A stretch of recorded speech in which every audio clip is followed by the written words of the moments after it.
Hello guys, this lecture is for the differentiation. तो जैसा कि हमने देखा था कि जब स्मॉल चेंजेस आते हैं तो फिर उस केस में हमें डिफरेंशिएशन करना होता है।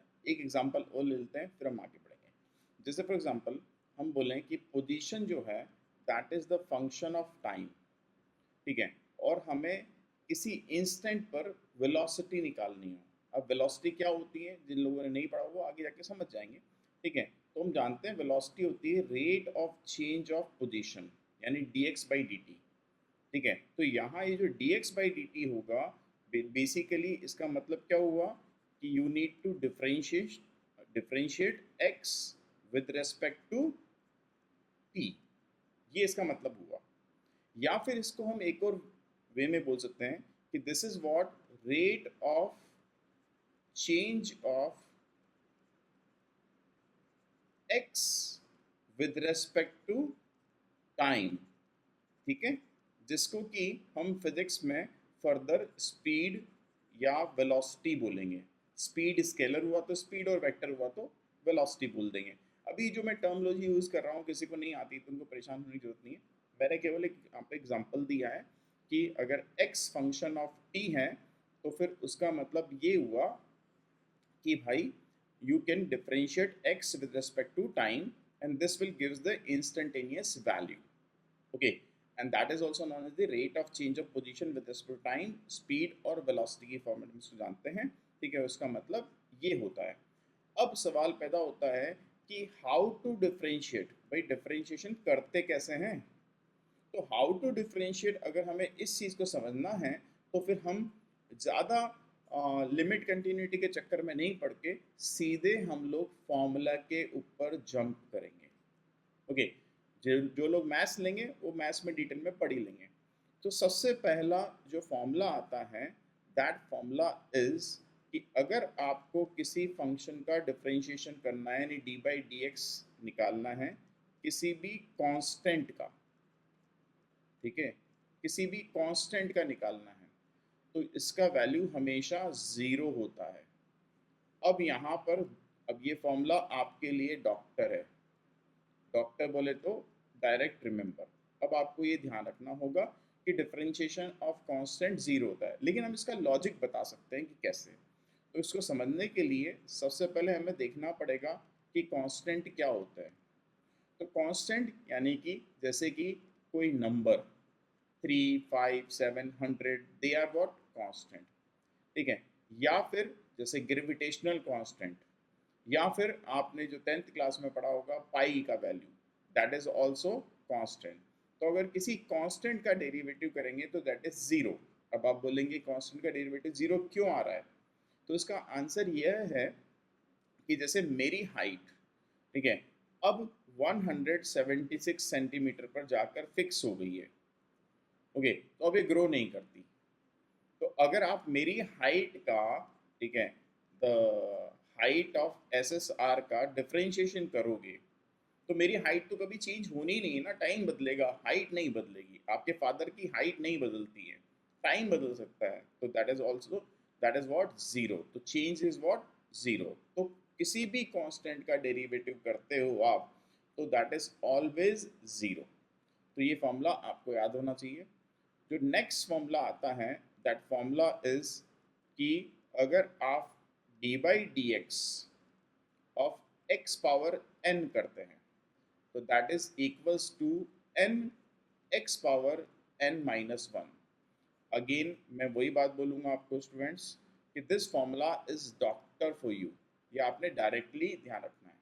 कहाँ से आता है इस बात का आंसर आपको मैथ्स में मिलने वाला है, लेकिन क्योंकि I am a physics teacher तो फिर मैं जितनी मुझे रिक्वायरमेंट है मैं उतना मैथ्स आपको बता रहा हूँ, ठीक है। जैसे फॉर एग्जांपल अगर मैं बोलूँ कि स्टूडेंट्स ज़रा बताओ कि d/dx ऑफ x पावर 5 क्या होगा, ठीक है, then your answer would be, कैसे सोचोगे कि x पावर n है तो उसका फॉर्मूला है n x power n minus one, तो ये बन जाएगा 5x power 5 minus 1. So this would be basically 5x power 4. और यही आपका आंसर होगा। सिंपल। अब आप बोल सकते हैं कि सर क्या हमेशा डी बाई डी एक्स ही आएगा? तो मैं बोलूँगा ऐसा ज़रूर नहीं है। मान लेते हैं डी बाई डी थीटा लिखा हुआ है, ठीक है, और यहाँ लिखा हुआ है थीटा की पावर 5/2, ठीक है। तो जल्दी से वीडियो को पॉज करो, खुद से सॉल्व करो, फिर आंसर देखो। ओके, तो आई होप आपने कर लिया होगा। So this is what 5/2 theta power 5/2 minus 1. So your answer would be 5/2 theta power 3/2. Okay, जो लोगों ने कर लिया हो, ठीक है, वो चाहे तो पहले कमेंट बॉक्स में लिख सकते हैं, that is their wish. Okay, ज़्यादा मैं कमेंट बॉक्स चेक नहीं करूँगा मतलब इस चीज़ों को, बट आप लिख सकते हो।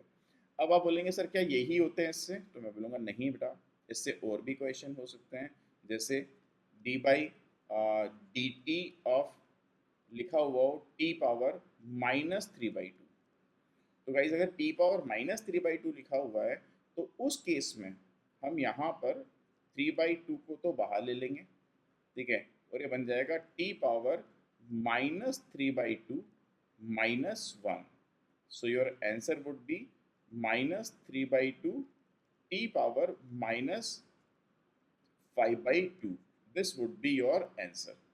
तो आप इस तरीके से डिफरेंशिएशन कर सकते हैं, और ये जब कोई ऐसा फंक्शन आएगा जो जिसकी किसी एक पर डिपेंडेंसी होगी तो आप इजीली इसको प्रोसीड कर सकते हैं। इसी में कुछ एग्जांपल और करते हैं, जैसे मैं आपसे बोलूं कि स्टूडेंट्स ये करके बताओ d by d x of under root x. Again video को पॉज करो और खुद से सॉल्व करो, ठीक है। तो जब इसको सॉल्व करोगे तो d by d x of under root x, तो ये बन जाएगा एक्स पावर 1/2। अंडर रूट का मतलब एक्स पावर 1/2, ठीक है। तो ये बन गया 1/2 तो बाहर आ गया आपस में, और ये आ जाएगा एक्स पावर 1/2 -1, यानी आपके पास में वैल्यू क्या निकल के आ गई 1/2 एक्स पावर -1/2। यानी कि मैं इसको फर्दर लिखना चाहूँ तो ऐसे भी लिख सकता हूँ स्टूडेंट्स कि ये मेरे पास में आ गया है 1/2 अपॉन एक्स पावर 1/2। और x पावर 1/2 क्या होता है आपके पास में? This is basically root x, तो इसको 1/2 रूट एक्स बोल सकते हैं। तो हम बोल सकते हैं d by d x of root x जो होता है students, that is 1/2 root x. मेरा सजेशन है कि अगर आप इसको भी याद रख लोगे, ऑल्दो याद रखने की जरूरत नहीं है, लेकिन रख लोगे तो आसानी होती है, क्योंकि काफ़ी बार हमारे को आता है तो हर बार इतना सोचे हम लोग, तो उससे बेटर है कि रूट एक्स का डिफरेंशिएशन 1/2 रूट एक्स होता है। आप ध्यान रख लेंगे तो आपके लिए इजी रहेगा क्वेश्चन, क्योंकि हमें क्वेश्चन सॉल्व करने हैं ना, तो क्वेश्चन जितनी फास्ट सॉल्व हो उतना अच्छा है। अब इसमें आप और प्रैक्टिस करना चाहें, ठीक है, तो जैसे मैं बोल दूँ D by d t of T power 4/3 क्या होगा ये बताओ। तो वीडियो को पॉज करो, करो चुपचाप, ठीक है। तो आप बोलेंगे 4/3 तो सर बाहर आ गया, और ये बना टी पावर 4/3 -1, यानी कि हमारा आंसर बन गया 4/3 t power 1/3। This would be our answer. तो इस वे में हम इनको प्रोसीड कर सकते हैं। एक बात और समझो स्टूडेंट्स, इसको भी आप रिमार्क की फॉर्मेट में लिख लो इसको, ठीक है। And the remark is what,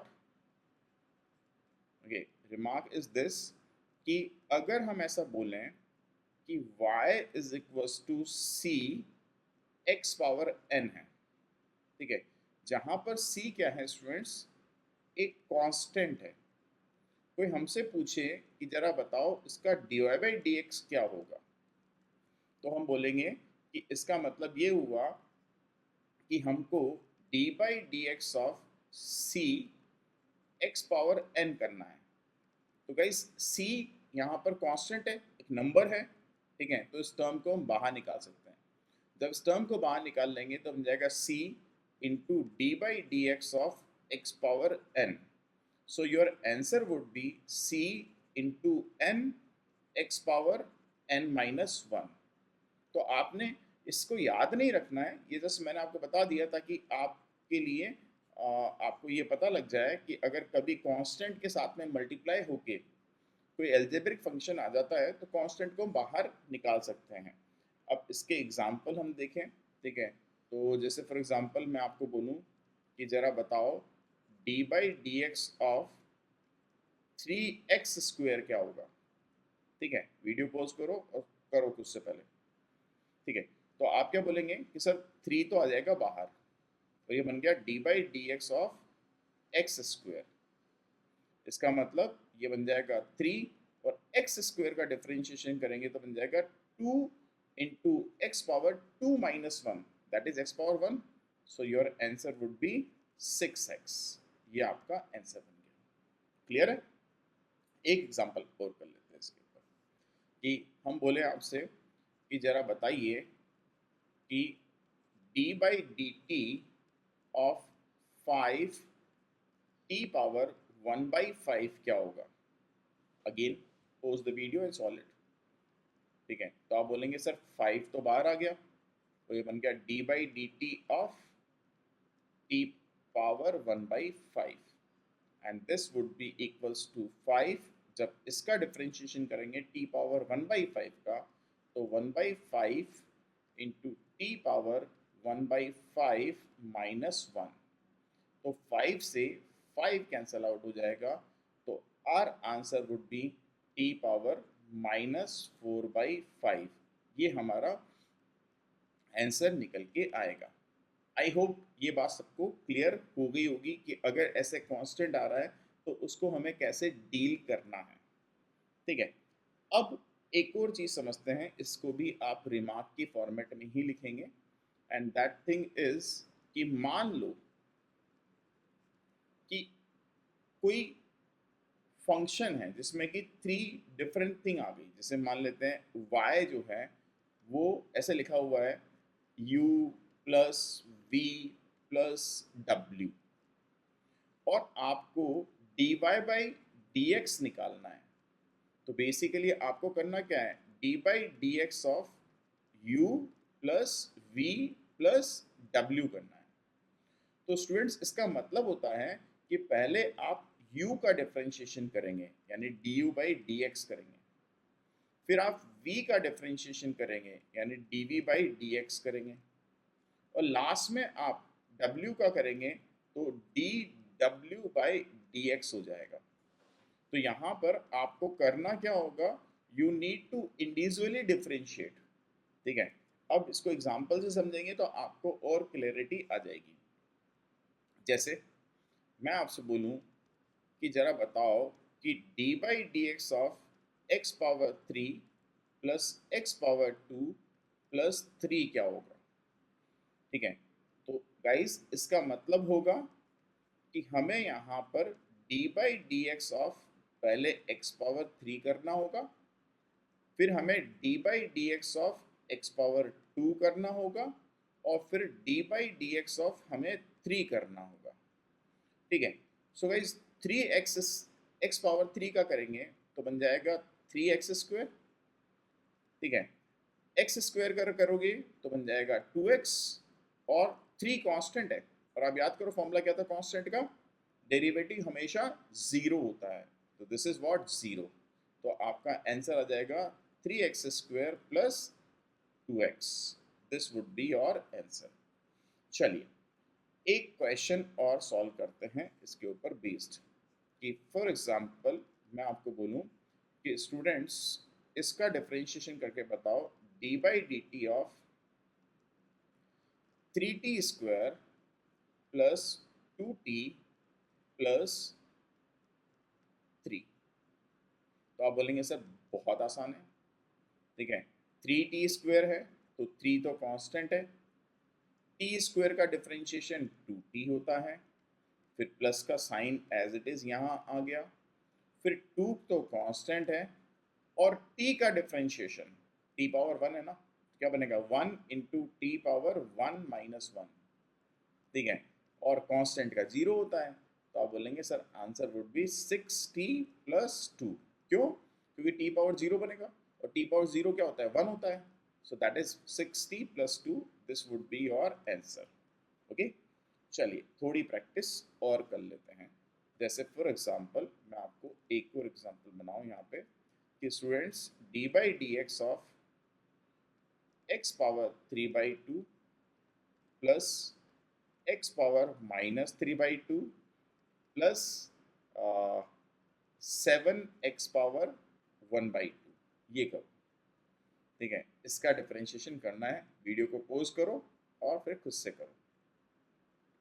तो आप बोलेंगे सर x पावर 3/2 को करेंगे तो 3/2 तो बाहर आ जाएगा, फिर x पावर 3/2 माइनस 1, ठीक है, तो x पावर 3/2 माइनस 1 यानी 1/2 आ गया। ठीक है, फिर उसके बाद में x पावर माइनस 3/2 को करेंगे तो माइनस 3/2 तो बाहर आ गया, फिर x पावर माइनस 3/2 माइनस 1 यानी x पावर माइनस 5/2 आ गया। यहाँ पर 7 कांस्टेंट है, बाहर आ जाएगा, और x पावर 1/2 यानी रूट x, और सर आपने बताया तो रूट x का 1/2 रूट x होता है। तो हमारे पास में इसका जो आंसर बन जाएगा that is 3 root x divided by 2 minus 3/2 x power minus 5/2 plus 7/2 root x। ये आंसर हमारे पास में निकल के आ जाएगा। आई होप आपको ये बात क्लियर हो गई होगी, ठीक है, कि कैसे हम इसको प्रोसीड कर रहे हैं। ठीक है, तो इस वे में हम इनको डिवाइड करके सॉल्व करते हैं, और आपके लिए अब इसको प्रोसीड करना कोई मुश्किल नहीं होगा। अब मेरा आपको सजेशन है कि आप ये जो क्वेश्चंस हैं इनको 2-4 बार करिए, ठीक है, और कोई डिफ़िकल्टी आती है तो कमेंट बॉक्स में लिखिएगा, मैं इसके ऊपर और क्वेश्चन आपको प्रोवाइड कर दूंगा। ओके, चलिए बाय बाय, नेक्स्ट क्लास में मिलते हैं।